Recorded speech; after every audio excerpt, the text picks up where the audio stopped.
Welcome to Career and Leadership Real Talk, the no-nonsense guide for ambitious managers who want to have more impact and progress their career. I'm Pamela Langan, a job search coach and expert CV writer specialising in helping frustrated professionals land the jobs and pay rises they know they deserve. And I'm Jacqui, a leadership and mindset coach specialising in helping newly promoted and new to role leaders to avoid the dickhead trap and lead with confidence. Between us, we've helped hundreds of leaders and managers to find new roles, take ownership of their careers, and handle the challenges that job searches and leadership responsibility inevitably bring. And now we're joining forces to share with you what we know has worked for our clients. Hello and welcome to episode 9. Today we are talking about something that you will probably have experienced more than once in your career, and that is what to do when you're thrown in at the deep end. I think we're going to get stuck into this, aren't we, now? And we were just having a chat before we came on, and there's quite a few different scenarios about how and when you could get thrown in at the deep end. So I'll let you start us off, Jacqui. Yeah, it's interesting. When we were preparing for today's episode, there was that element of, okay, so what are the times when, we know that this is something that our clients experience. We know that it's something that people need support with. When are the times that it happens? And there are so many. So for a lot of my clients, there will be times where they've been promoted or they've been recruited new into a role. And it could be that role has been newly created, for example, in a promotion, and therefore the work has expanded and there's more resource needed, and then that new role has been created. So issues have been backing up. It can be that there's been a vacancy. So if they've been recruited and then serving notice and then they're going new into a role, that person has been needed for a period of time, and there's been somebody hopefully at the helm trying to hold the fort, but maybe not tackling things. So again, there can be a bit of a backlog of issues. But it can also happen when people have career breaks, so maternity leave and going back in. It can happen just generally when you start a new job. There might not have been a gap. You might go straight in, but the culture or the way that organisation is set up, there's a lot that gets thrown at you. It can be if you've been off because you've been off for a period of sickness. So yeah, there's so many different times. And then equally, it can be where you just take on a piece of work and you're facing something for the first time. Maybe you take over a project or you put your hand up for something and agree that you're going to do it. So all of those situations can leave you with that feeling of, oh my God, what have I gotten myself into here? And like you say, people will experience that at least once in their career, if not multiple times. Yeah, and I suppose as well, we often hear, don't we, that it's a good thing being thrown in at the deep end. I know I've got my view on that. And I suppose we're led to believe that when we're thrown in at the deep end, it's a great opportunity to learn and to grow and to get stuck in faster than you would usually. But if you've not got the right support, then thrown in at the deep end can result in a whole load of issues that will come up, whether that's general stress and anxiety around the job to actually not being able to perform. And as you say, there are so many different scenarios that you can find yourself in. And it's hard to work out, really, is it ever a good thing? Can we learn and grow from being thrown in at the deep end? And I think the answer to that is probably sometimes, at least that would be my answer to that. So sink or swim is not the most useful management approach. It's not a leadership approach that I would advocate. I would always suggest having a combination of challenge and support. So challenge people, but with the right support. Having said that, there's definitely been times in my career where I was in the deep end, where my boss didn't have the time to handhold or didn't have the capacity or didn't have the knowledge to be able to give me step by step, this is what you need to do, or the level of support I might have wanted. And for me, on the whole, that worked out quite well. So I was quite fortunate. And I think that's probably some of what we'll unpack here, is that without necessarily knowing, I think some of the strategies that I adopted worked for me in those kinds of scenarios. And I think that's something that people can take. And there are certainly ways that you can support yourself to be able to cope with that situation and to be able to learn. Does that mean that it's okay for that to happen? No, it doesn't. But the reality is that it will. We're not going to stop it from happening out there in corporate land. So if people can handle it, then that's great if they've got strategies to be able to approach it.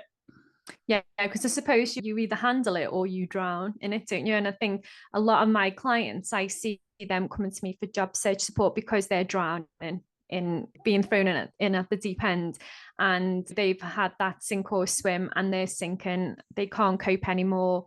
They just want out of that situation. And sometimes it's just a case of just taking a breath, isn't it? And just figuring out, what do I need to do? Do I need to just leap out of this position and potentially into another similar situation? Every new job you start at, essentially you are going in at the deep end, because while you've got essentially what is the right skill set, you're always putting yourself in that position, aren't you, where there's going to be new stuff to learn. There's always going to be that learning curve, and it is that sink or swim, isn't it, mentality. So if you can just stop for a minute and think, okay, what actually do I need to do? What support do I need in this situation? But it's almost one of those things, isn't it? You don't know what you don't know. And when you're in that situation, it's hard to know what you do need and what support you do need. And I think most people will just get their heads down and keep working and never come up for air. That's what I've found anyway. Definitely. And I think what's important that I would say is, for people that are in that situation, one of the really damaging consequences when people are in the deep end and they struggle is that they see that as a reflection on them and they lose confidence. And that's part of why I'm so passionate about working with people that are new into their leadership roles, because it's such a vulnerable time. You're trying to figure out what you need to know, who you need to build relationships, how you need to go about doing this job. And that is a time where it's really crucial to get as much support as you need. And if you don't get that, that's a reflection that hasn't been provided. It's not normally a reflection on you. And it's great when companies do invest and do support people, whether that be because they have great leaders and those leaders support, whether they invest in external support and bring someone like me in.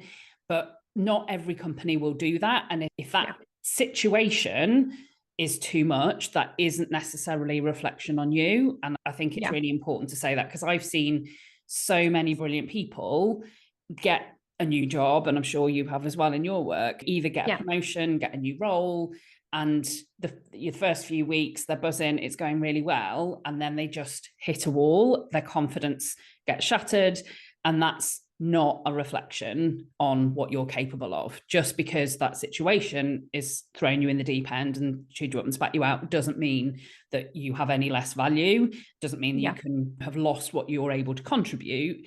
And I think that's really important message for people that are in that situation to hear.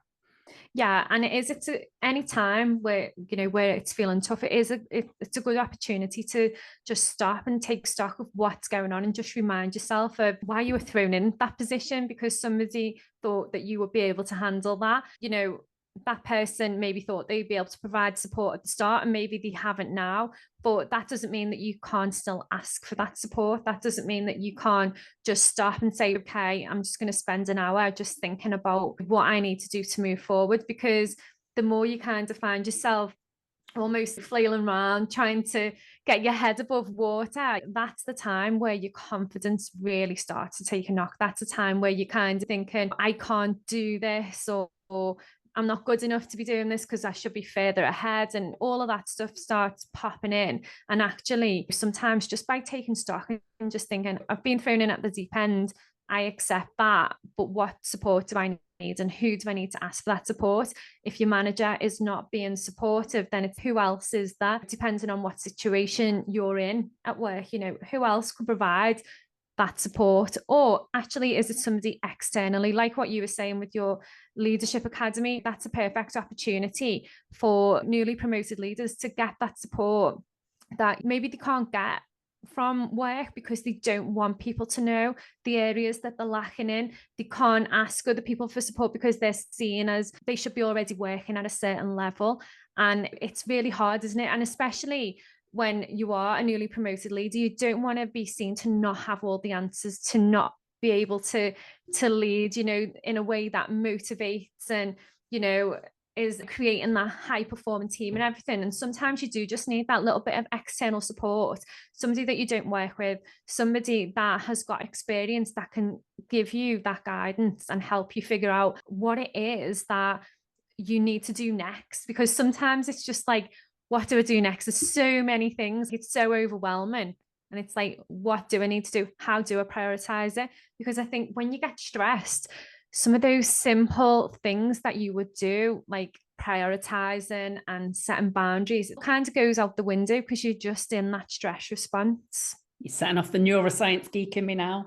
And it is true. When we're operating under stress, the impact on your brain is that the emotional element of, so there's two things that come into play. So one, when you are feeling fearful, stressed, worried about whether you can cope, then when emotion is high, that can literally shut down the rational working part of your brain. And that can make it really hard to make good decisions, to exercise good judgment, because your brain is functioning from that place of fear, anxiety, worry.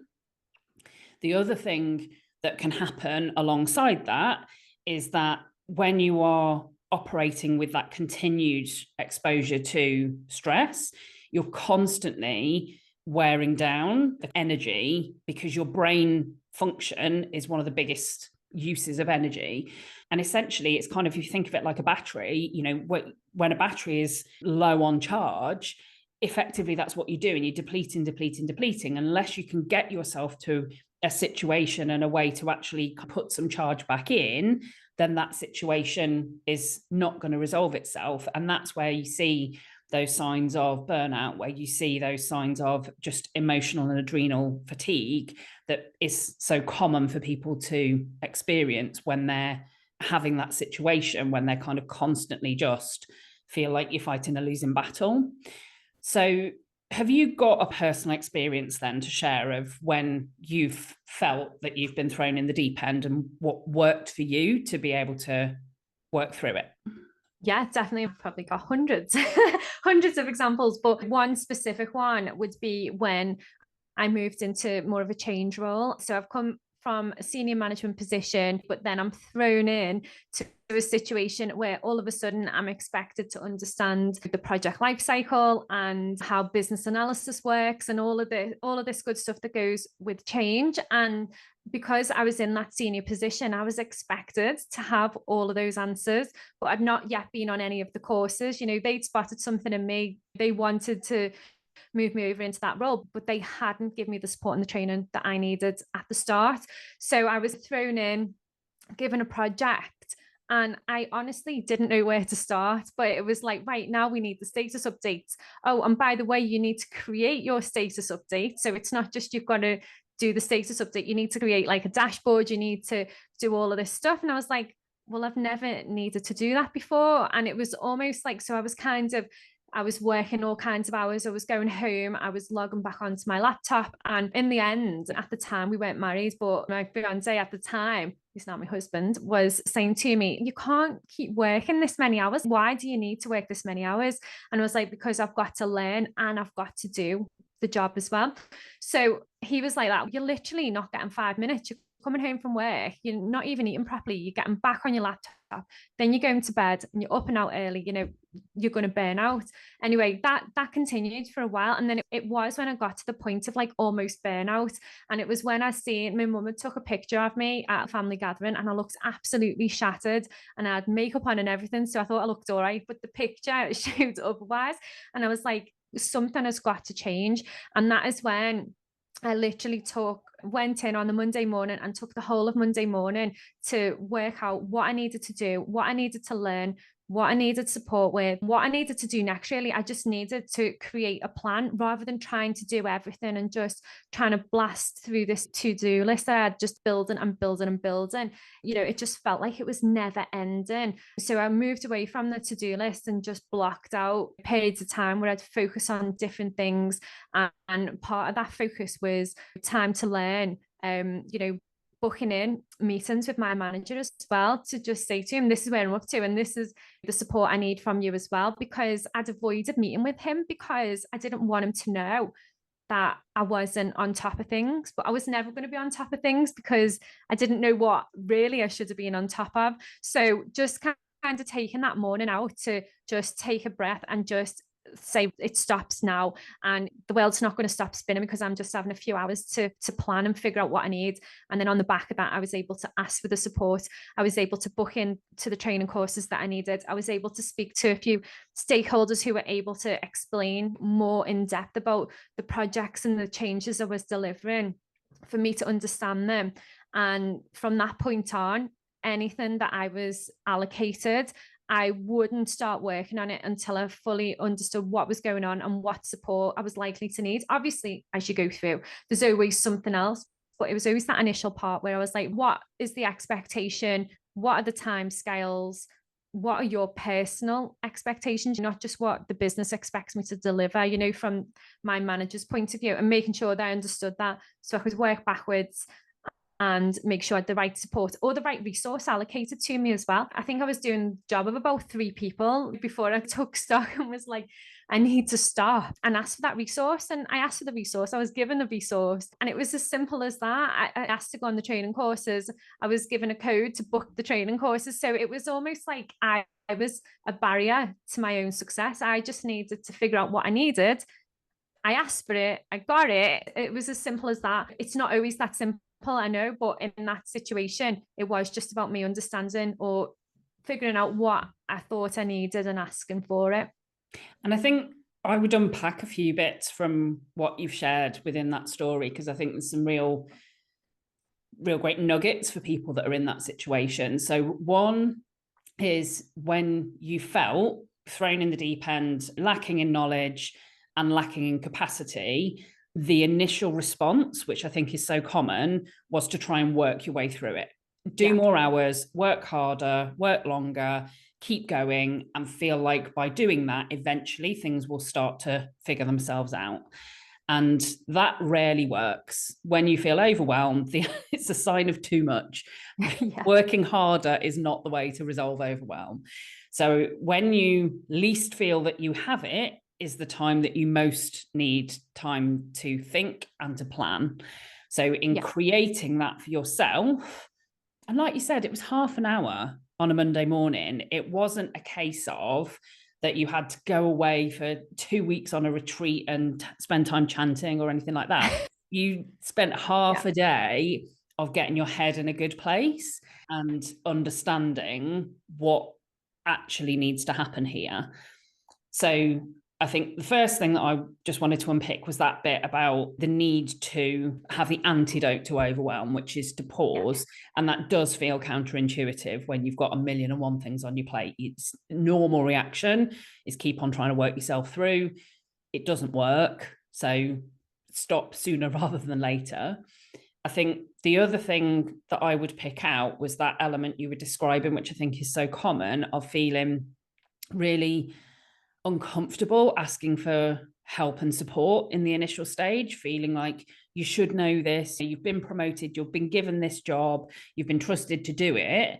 So there can be a tendency to feel like you should have the answers and you shouldn't need help and support, when in reality, it was really obvious the way that you described it there of, oh, I realized that I needed the courses and I needed to know this and I needed to set up my reporting structure. And once you had that time and space, and then you knew what support and resource you needed, then you could ask for it.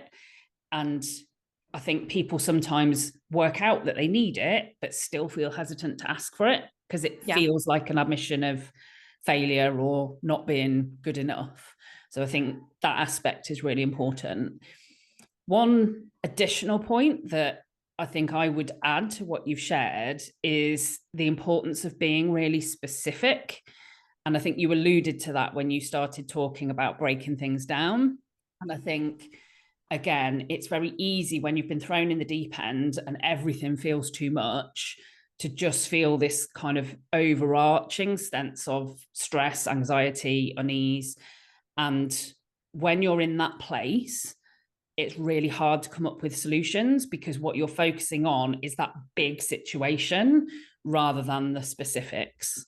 And when you start to break it down into the individual specifics, you'll often find that some of them you have got solutions for. They're not that different to things that you might have tackled.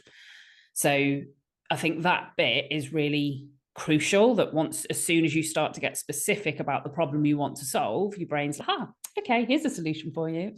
Yeah. And that is how it works, isn't it? It's almost like magic sometimes, isn't it? You know, when you go, this is the problem, and because your brain will try to find a solution, but when you're scrabbling around in all the problems and you're not thinking about something specific and everything's getting on top of you, I suppose your brain just goes haywire. And who mind does in that situation. And then as soon as you just go, right, stop. And it's almost like you have to be really firm with yourself and be like, stop. I need to stop. I need to think, what do I need? And sometimes, as you say, you don't always know in that minute what you need. But as soon as you start exploring it, it becomes clear. Like you can guarantee, it's almost like if you just write the problem that you're having at the top of a blank page and start thinking of the solution, you'll fill that page within about 10 minutes and, you know, a solution will pop in. And you don't necessarily always need the solution either. I think one of the bits that you were talking about of looking externally. So when I've been in that situation where I felt thrown in the deep end, so I got promoted in my late 20s and took on this responsibility for a senior role with a lot of direct and indirect reports. And there was stuff that I kind of knew a reasonable amount about, but overall it just felt like, my God, how did this parallel universe, how have I ended up here? And so I definitely at times in that role felt out of my depth. And one of the things that was really beneficial for my confidence was talking to people outside of the situation. Because when you're in the situation, you have this feeling that you should know more, you should have more answers, you should be further along than you are. And when you speak to people outside of the situation, there's two things that you can get. So one is they're looking at you and going, my God, you really know what you're talking about. And they reflect back what they experience of you, which is often very different to that kind of internal wrangle with your own confidence. But also, there will be people who will be in, I don't know, maybe friends that are at a similar point in their career, but in different businesses, or people who you've worked with in the past who've gone on to somewhere else. And when you speak to people that are or have been in that situation and are now removed from that situation, very often they will be able to give you some real simple shortcuts. You'll kick yourself that you hadn't even thought of them. And that was certainly my experience. Yeah, exactly. And it's just asking the right questions, isn't it? So is there anything that you think is particularly useful for certain situations? So you've talked about a situation where you were promoted. Do you think it's the same or different when people are thrown in the deep end in different ways? For example, if somebody is in the same role and picks up a new responsibility rather than being promoted, is that the same strategies or is it different? I think if you're in a role and you're picking up additional responsibilities, I think that's a slightly different situation, because what you'll find is you're already doing one job role. You're not going to be getting paid any extra. You're in that same position, but then you're expected to pick up additional work, and it's not always work that you can just hit the ground running with. So there's an element of needing to learn while still keeping everything else that you were doing going. And it's almost trying to spin all the plates, isn't it? And take on this new thing that, you know, maybe you're not 100% sure of how to deliver. And then you find yourself in a situation whereby, you know, questioning yourself, like, why can't I get all of this work done? Why shouldn't I be able to just do it alongside everything else? And I think in that situation, you need to really, it's more important than ever to kind of stop and think, okay, hold on a minute, because I'm already working X amount of hours per week delivering the other things that I was originally recruited into that role for. And now I'm picking up additional things. And that is a time where you have to assess, actually, is this work mine?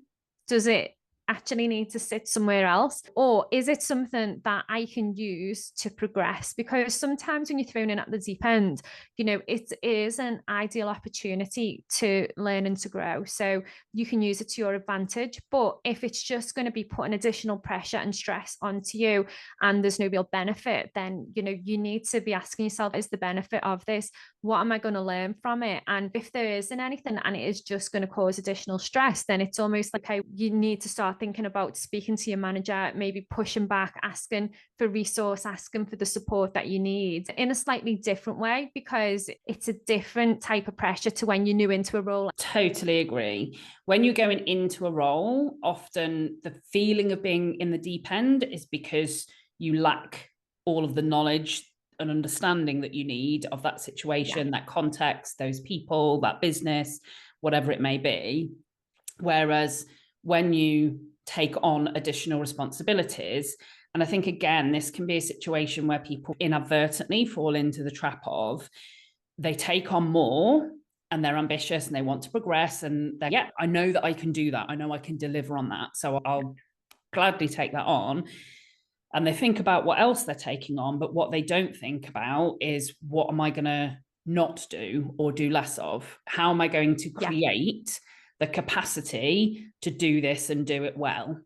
And when you have new responsibilities, you have to evaluate your whole workload and reconsider how best to organize yourself, organize your team, organize resources. Are the things that have been being done that don't need to be done? Are the things that you need to train or support somebody else to be able to do or deliver on your behalf?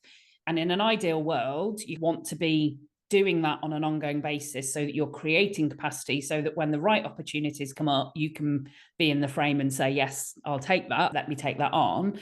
Yeah. But if that hasn't been the case, then you definitely need to do it at the point that, whether you willingly ask for that opportunity because you're ambitious and you want to show what you're made of, or whether that is thrust upon you because of the circumstances, it's just so important to figure out what you're going to say no to in order to be able to say yes to the new roles and responsibilities that you're taking on.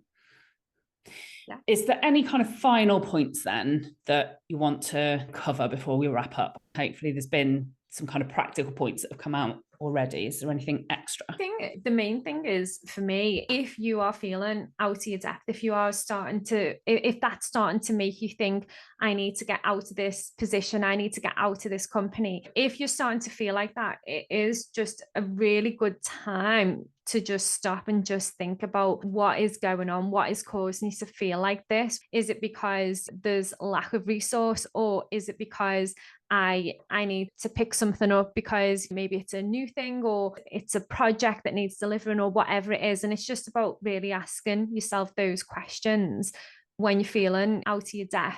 What is going on for me? And also just really leaning into how it is making you feel, because sometimes you'll feel stress and anxious and you'll feel tired and burnt out before you actually realize that it's the work that's causing it. You feel those physical and emotional effects, and then people will start noticing it and think, oh, you're a little bit snappy lately, or you've been a bit miserable lately. And sometimes you're so stuck into the day-to-day that you just don't realize. I think that would be like my top tip, because I definitely think you feel it before you realize it.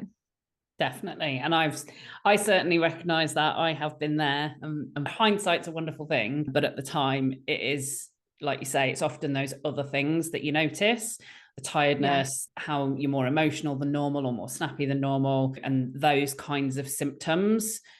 It's worth understanding, okay, what's causing this, what's going on.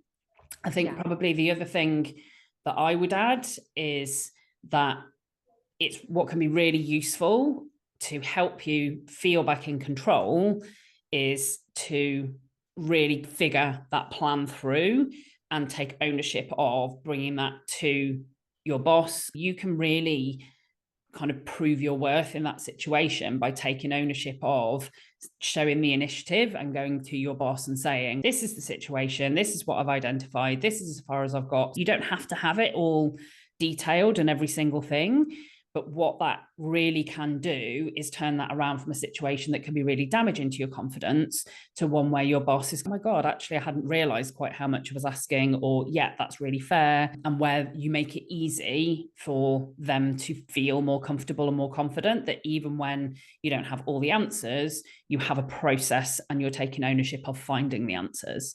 And I think that then in turn can almost turn that cycle round and help you to, when you can see that your boss's confidence is starting to increase, then that can be really helpful if your confidence has been knocked, for you to feel like, yeah, they get it, they understand, and they are starting to feel more confident. So then that gives you a bit more confidence in yourself as well. So that brings us to the end for today's episode. If you are in that situation where you have been thrown in the deep end and you need some support, then if you've decided that support is about finding a new role, then Pam is on hand and her contact details will be in the show notes. And Pam can help with your finding a CV, creating a job search strategy, and finding a role where you might feel less like that. If you want help with actually creating a plan and getting up to speed, whether that be in a new role or in a role where you've taken on some additional responsibilities, then I offer individual power hours where we can work through some of that in depth. And again, those details will be in the show notes. Thank you so much for listening. We have loved being with you. We've got a corker of an episode next time, which is on how not to have shit meetings. So we are really looking forward to that one. If you have enjoyed, then as ever, we would love it if you would give us a rating and review, whether that be on Spotify, iTunes, or wherever you get your podcasts. And we will look forward to catching you on the next episode. Exciting news from us. If you're an ambitious leader or manager earning 50k or more and you're ready to take your career to the next level, we have an opportunity for you. Introducing Catalyst Career Club, your secret weapon for unlocking career success. As a member, you'll get access to monthly live training sessions, exclusive job opportunities, and the ability to get personalised advice from us on your toughest career challenges. We've helped thousands of driven leaders like you secure significant pay rises, land dream roles, and thrive in their careers. And now we want to support you in achieving your most ambitious career goals too. Membership is just $6.99 per month with no contract or tie-in. And as a special bonus for being our podcast listeners, you can use the code podcast at checkout to get your first month for just £1.